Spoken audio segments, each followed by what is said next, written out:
You had to learn on your own? A friend of mine did some time. He had internet, PlayStation and a chef made breakfast and dinner every day. They had to make lunch themselves with access to a full complimentary kitchen. Knives, cutlery and so on was freely available. They often went outside to shop groceries and some even went to work. Basically, the only thing was to stay away from sex offenders. This was a medium security correctional facility in Norway. Your word is everything. Breaking your word puts you roughly on par with a sex offender. You give your word on something. It needs to be gospel. Someone gives you theirs. Assume it is too. And be ready to go if it isn't. It's not just worth fighting over. It's essential that you do. Everything is for sale. Or at least has a market value. Sustained eye contact means you're starting it. Someone makes it with you. Assume they're sizing you up. Don't do anything for free. Unless it's for someone you know. The guards just sat and watched YouTube all day and night. Seems like a dream job if you've got no soul. Because of Hollywood I thought that prison had it food and that guys just worked out all the time because they had nothing to do. But then my uncle got locked up for 6 years and gained 50 pounds and got diabetes. Current prisoner here. In the Philippines, anything can be smuggled in if you pay the right guards, even prostitutes. Money equals power. You can get away with almost anything if you have enough money. The worst thing about prison was the dementors. They were flying all over the place and they were scary, and then they'd come down and they'd suck the soul out of your body and it hurt. When they say don't drop the soap, what they mean is don't drop anything. Wear slippers in the shower and shower every day. Not doing one of those gets you beat up here in California. Ramen noodles are currency. I have a question as I've never been in jail and it's bugging me like hell. How do you acquire things? Books, money, weapons and such? Summer vacations. Friend of mine was recently locked up during summer months because guards take vacation at the same time as everyone else. 3 days a week was spent on lockdown, meaning that 1-2 hours of outside time didn't apply due to staff shortage. He's out now and very thankful for his freedom. Where to put your hands since you don't have pockets to put them in. My mum was in prison recently for about 3 months, and in that time 2 girls killed themselves, so I guess expect suicides. Psych ward. Everyone is crazy. You is crazy. That chick who's shanking you with a spiel cause you stole her soul. Crazy. The kid coloring with his blood. Crazy. The kid yelling how he's not crazy. Crazy. The kid who punched out someone for talking. Crazy. The kid who prefers solitude. Not as crazy but a little capybara. All in all, crazy isn't bad. It's a part of life. It's an emotion. You feel it. You live it. You learn from it and you move on. Also, padded cells and hug jackets are nice because you get a nice quiet air conditioned room and no one bothers you. Honestly, I think everyone should specify what country and what type of prison because those are actually pretty ducking huge differences. From close experiences, the nicer Finnish prisons include work, getting paid for it, going to sauna and probably sleeping in same room with someone who has killed someone and seems nice now. Rest of the time everyone gets ridiculous amounts of nice food and works out a lot. The so-called hardened prisons mostly seem to differ in that the prisoners are alone for longer times. The one thing that seems to be same in every story is that no one wants to start it because it's just bad for everyone. I don't think the outside world realizes how racial prison life is. Even if you go into it with the most non-racial outlook, you better change that immediately or your life is in danger. I did a stint in Chino, California, in 1999 and a black guy gave me a fish sandwich. I'm white by the way, and next thing I know I'm being dragged into the back and assaulted by 3 other white guys. You don't play cards. Make deals that involve open food. Pretty much anything when it comes to races outside of your own. I didn't grow up with a racial outlook so I didn't even see or notice these things, but I had to quickly to adjust. Art's going to the slammer and wants to know what not to do. Kick somebody's ass the first day or become somebody's itch. Or, in other words, as my Japanese student explained to the class, in prison, in order to keep your anal clean, you must beat up random Till, I really don't want to go to prison. Well, my first night in prison. After lights out, one of the prisoners yelled 63. The entire prison started laughing. I asked my cellmate what I was missing. He told me that they had all been in there so long that they had the same jokes. To save time, they just decided to number them. I asked if I could give it a whirl. I shouted 37. The prison erupted into the most loud laughter I have ever heard. I asked my cellmate what joke I just told and he responded, "I don't know. I haven't heard that one before."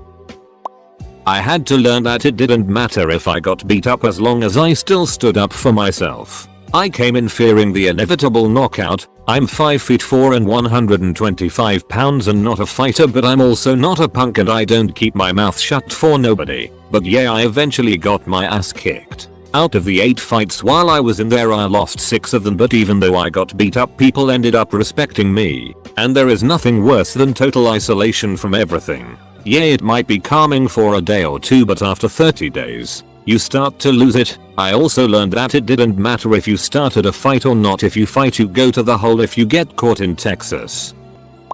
I did 3 years in Texas State Prison, which if you've ever been there then you know what I'm talking about. Texas has one of the largest prison systems, second to only I think California. One of the things I really learned in there is, like it or not, you are expected to stick with your race. During peaceful times everyone can be cool with each other, but when it pops off you better stand with your people or you will get dealt with. Now there are some smaller units that this doesn't always apply, like trusty camps or pre-release units or medium security where you have skirmishes every now and then, but mostly smaller units, people just trying to do their time and go home. You got a problem, handle it the corner and be done with it. But at most Texas prisons, which are called real units or ID units, it can be pretty rough. I've been through several riots, been gassed, all that good stuff. It's rowdy. Lot of racial tension and I'm not really that kind of person, but prison you have to stick with your color. Edit. I just wanted to add some stuff here. Another big thing that took some getting used was working without pay.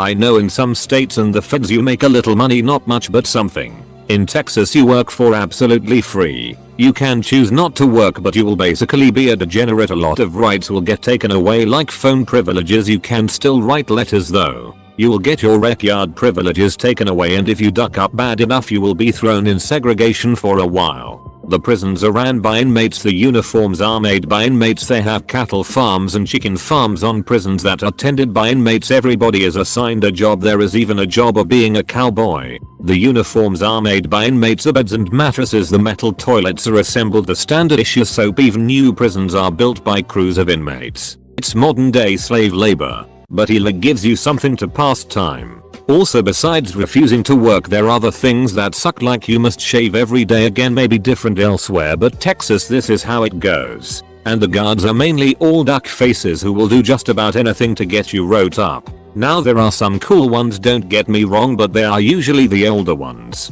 Like for example, when they roll chow, call you to go eat, you must proceed out of the building to the chow hall, and most times the guards will stand at the door and look at you as you walk by, and if they see the smallest stubble on your face then they will send you back, and then you just missed a meal. This happened to me a few times even though I shaved every morning. Another thing was, if you didn't want to work you could sign up for school. Different units offered different trade schools and some even offered some basic college credits. I took electrical commercial residential school and got a certification after only 6 months, which I do not use now because it's hard to find a place to hire a felon. Which brings me to my next point, post prison sucks because no corporate companies will hire a felon typically if it hasn't been 5 to 7 years since convicted, which is why recidivism rates are so high. I got lucky and started washing cars in a dealership my grandmother worked at and worked my way into the service department, and now I'm a certified diesel tech. But now that I've left said place, it's hard to find someone to give me a chance.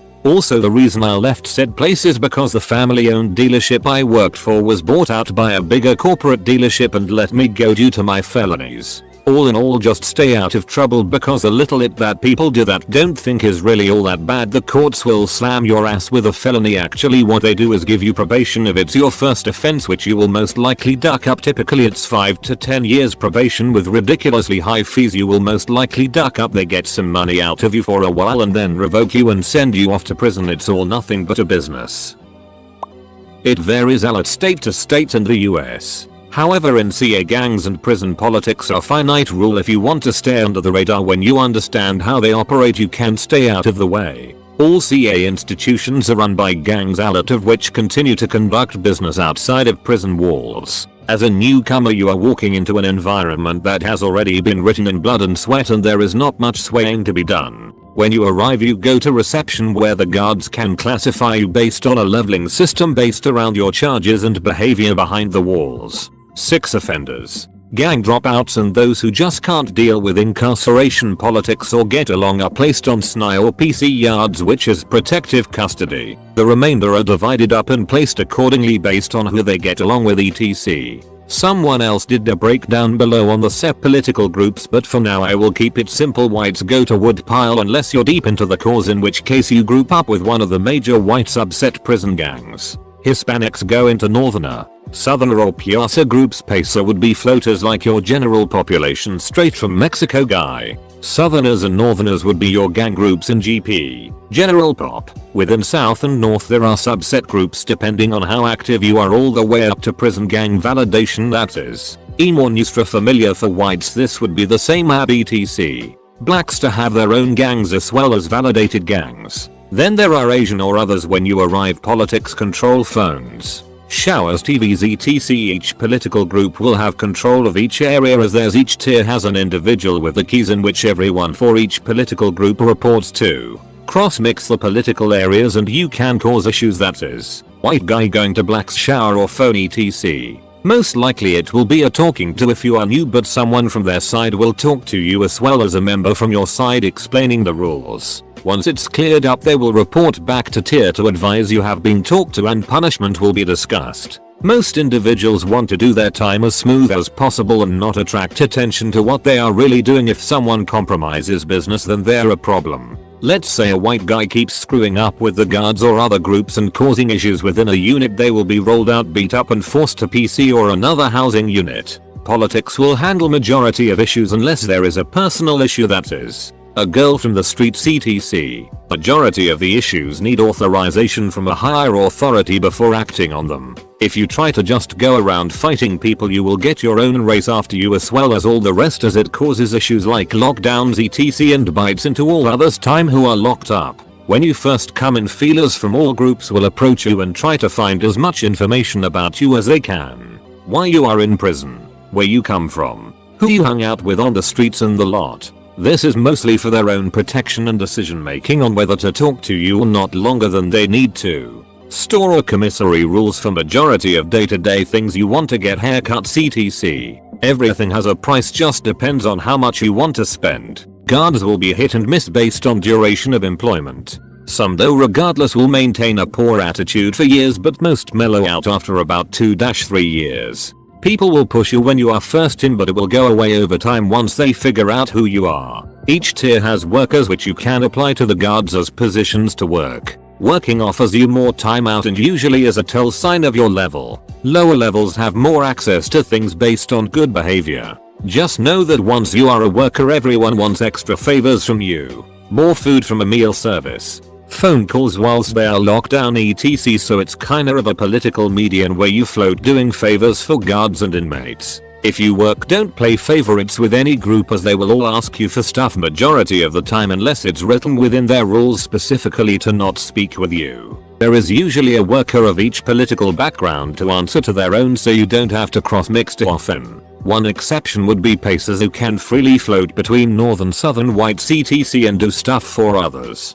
If you make it clear you just want to do your time, others will leave you alone unless they see value in you, which goes away after time. When you are a fresh face, there is a lot they will want you to offer and limits they will push until you snap, and then they will be aware how you operate. Crazy folks are labeled J-cats and most of the time get left alone unless they caused problems for the tear, etc. with the guards or other races, at which point they will need to be dealt with for attracting too much attention. Sorry for huge read and grammar errors. The list goes on, feel free to ask away. Been in a custody setting for 11 years to date. As stated, your word is truly everything as above when doing any and all dealings in the walls. Never offer something you can't do or say something you won't do, as you will be held accountable. For me, the loss of everything outside of my body was the biggest shock. You have nothing they don't want you to have when you first go in. So in a way it's like being born into a new world, but fully aware. It's a steep learning curve to be sure, but truthfully, it isn't always cutthroat with nobody to trust. Sure, there are people to avoid, and if you have a decent celly, they'll point them out. Somewhat like Shawshank, I was in medium security for 6 months on credit card fraud, so I wasn't near any expected dangerous people anyway, but there were still the territorial guys you just were better off avoiding. Other than that, a lot of reading for me, learning some basic card tricks from my celly, stuff like that. Not at all a desirable place to be emo. Been to a state prison in Ohio as a young skinny white dude. One of the most intimidating feelings I've ever felt, walking into a large building with 3 wings each filled to the brim with some scary mother duckers. Bunk beds. No cells. I learned very quickly to keep to myself. As you can imagine, there was always tension in the air. That imminent sense violence was hanging in the limbo. Grown men packed into a tight living quarters with only a couple things of commissary to your name breeds one hell of a hostile environment. I had a short stint but found myself constantly being aware of who and what was going on around me. There are as much drugs in prison as there are on the streets, but the price can be 10x as much. Tobacco wasn't allowed, but if you could get 1 pack of smokes in, it could be broken down into 3 roll-ups from each cig, and each roll-up sold for $5, meaning 1 pack could net you $300. There are gay men in prison who sell themselves for money or drugs. They would be very apparent as they would use certain things as blush or lipstick. Gambling is everywhere, and I saw most dudes get in trouble because they would start incurring debt and couldn't pay it off. That's when they would heat up tomato soup in the microwave and throw boiling sticky soup on someone while they slept. Saw it twice. Envelopes and soups, ramen packets, were currency, and prison is strictly racially divided. If you're there long enough you have to join. It was terrifying, but at the same time I meet some really interesting people and faced one of my greatest fears in life and came out the other side, all the while doing almost a social experiment as it unfolded. And the last thing I'll say is this: they say it's a rehabilitation center. That's complete bullet. I went in for having a large amount of herb, but while in there I learned the best methods to cook crack, how to counterfeit money, how to B&E without getting caught. Our incarceration system desperately needs change. This was just my experience.